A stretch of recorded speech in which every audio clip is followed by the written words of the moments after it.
दोस्तों, आज की कहानी जो एक्सप्लेन करने जा रहे हैं उसे देखकर आपको इतना जरूर पता चल जाएगा कि इस दुनिया में माँ से बड़ा योद्धा कोई नहीं पैदा हो सकता है। कहानी की शुरुआत में हम एक शहर को देखते हैं जो भुखमरी और कड़ी मुसीबतों से जूझ रहा है। वहाँ पर खाने की कमी हो चुकी है, इसलिए सरकार ने अब यह फैसला किया है कि वो अब कुछ गिने चुने लोगों को ही अपने शहर में रखेगी और जो लोग बच जाएंगे वो उन्हें मार देगी। और ऐसे में वो पिछले 3 महीने से यही करती आ रही है। इसी बीच हम एक कपल को देखते हैं जिसमें लड़की का नाम है मिया और आदमी का नाम है जोनस। दोनों की 4 साल पहले शादी हुई है, लेकिन इन्होंने अपनी एक 2 साल की बेटी को खो दिया है, जिसकी वजह इनके शहर की गवर्नमेंट है, जिन्होंने स्कूल से आते ही बस को ही उड़ा दिया, जिसमें इनकी बेटी भी मारी गई। लेकिन ये दोनों नहीं चाहते कि इनके आने वाले बच्चे के भी साथ यही अंजाम हो। मिया अपनी प्रेगनेंसी के लास्ट स्टेज पर है और किसी भी समय वो एक बच्चे को जन्म दे सकती है। इसीलिए जोनस ने एक एजेंट से बात करके दोनों के लिए दूसरे देश आयरलैंड जाने का इंतजाम कर लिया है, जिसके लिए इन्हें एक कंटेनर में बैठाया जाएगा जो कि शिप में रखकर ओशियन के रास्ते आयरलैंड चला जाएगा। दोनों ही कंटेनर में बैठे हैं। इनके साथ और भी लोग मौजूद हैं जो इलीगल तरीके से दूसरे देश में जा रहे हैं। कुछ देर बाद जोनस मिया से कहता है कि तुम्हें खुद और हमारे बच्चे का ख्याल रखना होगा और डरना तो बिल्कुल मत, क्योंकि कुछ ही देर की बात है ये कंटेनर शिप में चढ़ जाएगा। उसके बाद हम फ्री हैं, क्योंकि आइलैंड में कोई चेकिंग नहीं होगी। इसी उम्मीद में वो अपने पेट पर हाथ रखकर बोलती है कि ये सब हम तुम्हारे लिए कर रहे हैं। कुछ समय के बाद इनका कंटेनर अचानक से खुल जाता है और एक झटके में कई लोग अंदर आना शुरू हो जाते हैं, जिनकी तादाद काफी ज्यादा थी। और इसी अफरा तफरी में जोनस मिया से अलग हो जाती है। जब तक वो बाहर जाती तब तक गेट बंद हो चुका था, लेकिन यहाँ वो फौरन उसे कॉल लगाती है तो जोनस उसे शांत रहने को बोलता है और बताता है कि कुछ देर में हम शिप में होंगे, जिसके बाद मैं तुम्हारे पास आ जाऊंगा। और ये सुनकर मिया को थोड़ा सुकून मिलता है, लेकिन इतनी भीड़ में उसे खुद को संभालना मुश्किल हो रहा था, क्योंकि उसे खुद से ज्यादा अपने बच्चे की फिक्र थी। लेकिन क्या करे, वो मजबूर है। इसके बाद ये लोग शहर के बीच से होते हुए पोर्ट पर जाने लगते हैं। कंटेनर में बने कुछ होल से बाहर देखते हैं तो उन्हें अपने खूबसूरत शहर की ऐसी हालत देखकर तरस आता है कि कैसे एक इंसान दूसरे इंसान को मार रहा है, और इसमें बूढ़े और बच्चे भी शामिल हैं। खैर, अब ये लोग 2 घंटे के बाद पोर्ट पर पहुंच जाते हैं, लेकिन यहाँ पर इन्हें सबसे बड़ी मुसीबत का सामना करना पड़ता है, जो कि था चेकिंग। मिया बाहर देखती है तो वहाँ पर बहुत सारे पुलिस वाले खड़े हुए थे, जिसमें से एक बंदा आकर गेट को खोलता है। लेकिन तब तक ये सारे लोग उस कंटेनर के अंदर बने एक सीक्रेट पैसेज में छुप जाते हैं, जो कि बाहर से दिख नहीं रहा था। लेकिन सीनियर ऑफिसर को कुछ शक होता है, इसलिए वो उस पूरी ट्रक को बड़े ही ध्यान से देखता है और उसे कुछ गड़बड़ दिखती है। वो एक गोली चलाता है जो जाकर पीछे लगती है, यानी कि इसके पीछे भी कुछ है। वो अंदर बैठे लोगों से कहता है कि मुझे पता है कि तुम लोग यहीं छुपे हो, इसलिए बेहतर है कि सब लोग बाहर आ जाओ, वरना मैं एक एक करके सभी को मार डालूंगा। कुछ देर हो जाती है, लेकिन कोई बाहर नहीं आता। तो वो अपने आदमी से गोली चलाने को बोलता है और तभी एक लड़की बाहर आ जाती। लेकिन इतनी देर में मिया वहाँ रखे हुए एक बॉक्स पर चढ़ जाती है, जो थोड़ी ऊंचाई पर था, जहाँ पर इन लोगों की नजर नहीं जाती। सीनियर ऑफिसर ऑर्डर देता है कि सबको मार दो, जिसके बाद वहाँ पर अंधाधुंध गोलियां चलना शुरू हो जाती है। कुछ सेकंड तक बस गोलियों की खोखे गिरने की और लोगों की चीखों के अलावा कुछ सुनाई नहीं देता। और वहीं मिया ऊपर अपने मुंह पर हाथ रखकर चुपचाप लेटी रहती है। सबके मर जाने के बाद वो सबकी लाश को समुद्र में फेंक देते हैं और फिर गेट को बंद कर दिया जाता है। अब इस पूरे कंटेनर में अकेले मिया ही थी। वो सबसे पहले तो जोनस को एक वॉइस मैसेज भेजती है कि उन्होंने सभी को मार दिया, पर वो छुपी है। जिसके कुछ देर बाद उसके कंटेनर को कार्गो शिप पर लोड कर दिया जाता है, जो आइलैंड जाने वाला है। तब वो जोनस को कॉल करती है, लेकिन उसका फोन तो स्विच ऑफ बता रहा था। वो फिर से उसे वॉइस मैसेज सेंड कर दिया कि अब वो शिप पर लोड हो चुकी है, तुम कब आ रहे हो। लेकिन उसका कोई जवाब नहीं आता। यहाँ पर शायद उसे भी उन लोगों ने मार दिया होगा, क्योंकि चेकिंग तो सभी कंटेनर की हुई होगी। लेकिन क्या पता कोई चमत्कार हो जो जोनस को बचा ले। बस यही दुआ मिया के दिल से निकल रही थी। कुछ देर बाद जब शिप चलना शुरू हो जाता है तो मिया वहाँ पर पड़े हुए कुछ सामानों को चेक करती है, जिसमें उसे एक टॉर्च मिलती है, जिसे वो जला लेती है और खुद के ऊपर एक ब्लैंकेट डाल लेती है और सोने की कोशिश करती है। अब यहाँ से उसका सफर बहुत लंबा होने वाला है। अब आधी रात को मिया की जब आँख खुलती है तो वो उस होल से बाहर देखती है। उसे पता चलता है कि उसका शिप तो भारी तूफान में फंस चुका है और धीरे धीरे वो तूफान इतना बढ़ जाता जिससे कि उसे डर सताने लग गया था। वो देखती है कि एक एक करके उस पे सारे कंटेनर गिरना शुरू हो जाते हैं और इन सब में उसका भी कंटेनर होता है। और जैसे ही वो कंटेनर पानी में गिरता है उसे एक तेज का झटका लगता है, जिससे वो वहीं बेहोश हो जाती है। जब कुछ देर बाद उसकी आँख खुलती है तो वो अपने चारों ओर देखती है। कंटेनर में पानी भर चुका था और सारे खून बह रहा था। फिर वो होल के बाहर देखती है तो उसका कंटेनर समुंदर के बीचों बीच तैर रहा था, जो कि बहुत ही डरावना था। क्योंकि ऐसे में वो कैसे खुद को जिंदा रख पाएगी। और इसी बीच वो सबसे पहले तो जोनस को कॉल लगाने की कोशिश करती है, लेकिन अफसोस कि उसका फोन टूट चुका था। लेकिन वो अपने दूसरे फोन से ट्राई करती है, पर वो अभी भी कॉल नहीं उठा रहा था। और तभी अचानक से उसे कुछ लोगों की चीखने की आवाज आती है। वो होल से बाहर देखती है तो वहाँ उसे वही ग्रीन वाला कंटेनर दिखाई देता है जिसमें उसे जोनस को जाते हुए देखा था, लेकिन इसी समय वो पानी में डूब रहा है। वो उसे फिर से कॉल लगाती है, पर कोई फायदा नहीं होता और देखते ही देखते वो कंटेनर उसकी आंखों के सामने ही डूब जाता है।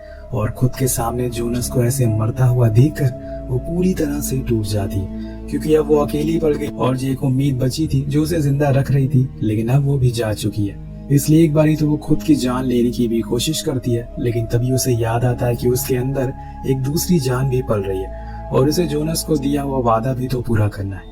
वो चाकू को फेंक देती है और ऐसे ही बैठे बैठे उसकी आंख लग जाती है। जब वो दोबारा उठती है तो देखती है कि वो अपनी जगह से आगे सरक कर आ गई है और उसके ऊपर एक कंटेनर लटक रहा है। दरअसल अब यहाँ पर पानी भर चुका था, इसलिए कंटेनर एक तरफ झुकता जा रहा था। अगर ऐसे ही पानी भरता रहा तो वो डूब जाएगी।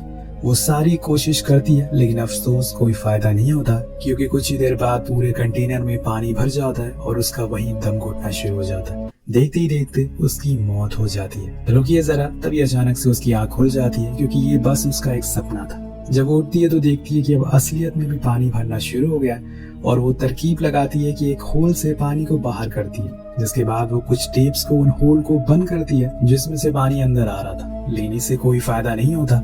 अब इसके बाद वो उन कंटेनर्स को खोलना शुरू करती है। क्या पता उसके अंदर उसे कुछ मतलब का सामान मिल जाए, पर उसमें कोई खास सामान नहीं था।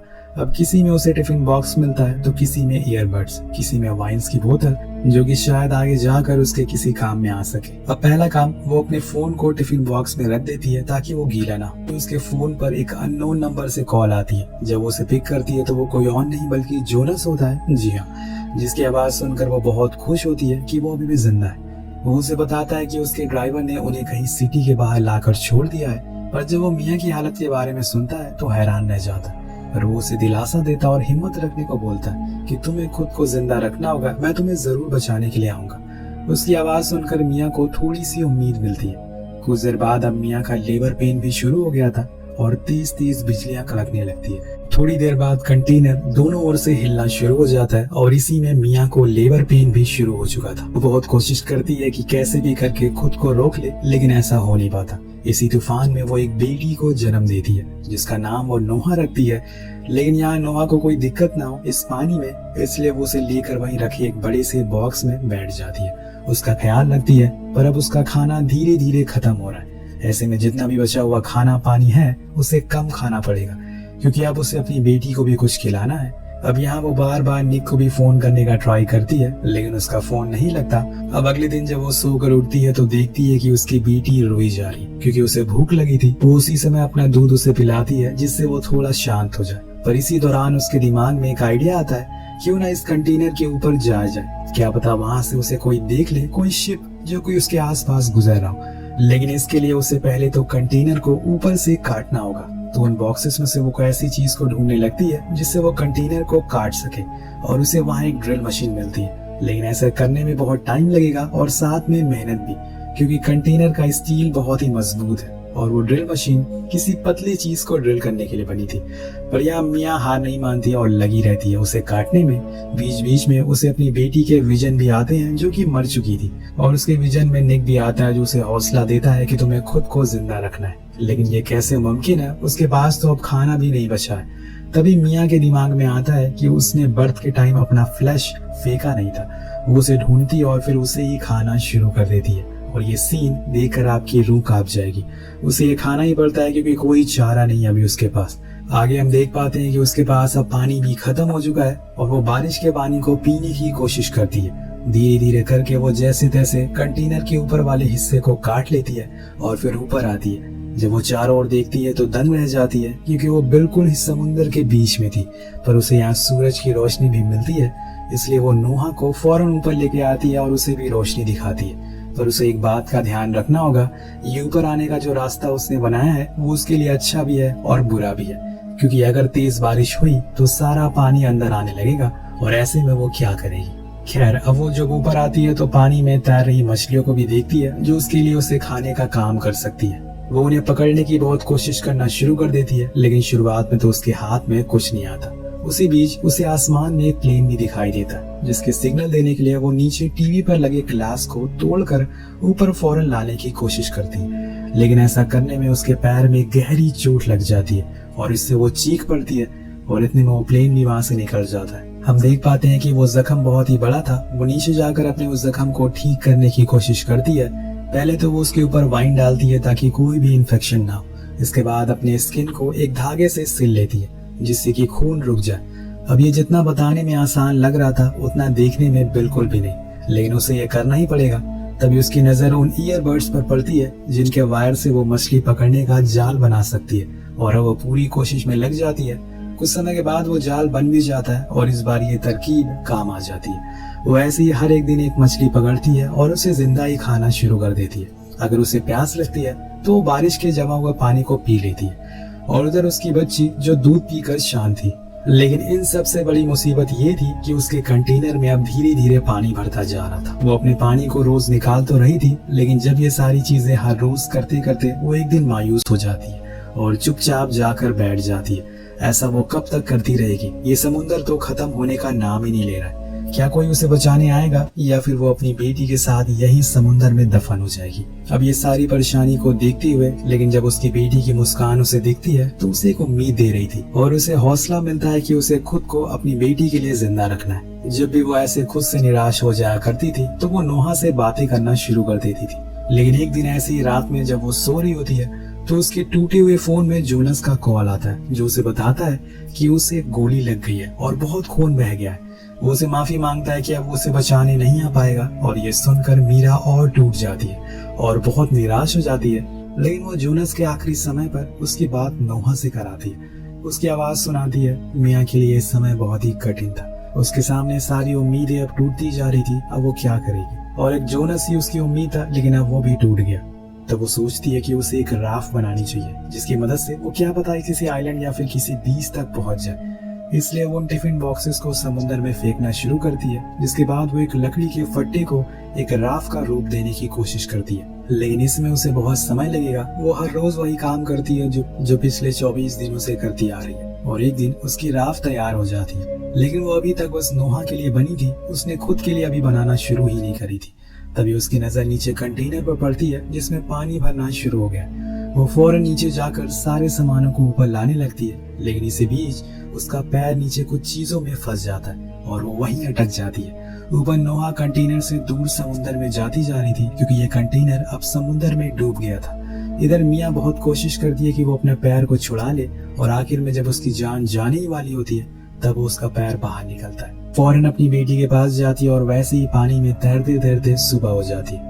तब वो अपनी बेटी से कहती है कि हम एक दूसरे के लिए हैं, लेकिन तुमने मुझे एक जीने की उम्मीद दी, तुमने मुझे साहस दिया, मैं तुम्हारा शुक्रिया अदा करती हूँ। दोस्तों, वो कहते हैं कि आप कोशिश करते रहो, हिम्मत मत हारो, सब्र का फल ऊपर वाला आपको जरूर देगा। तो यहाँ पे मियाँ के साथ यही हुआ था।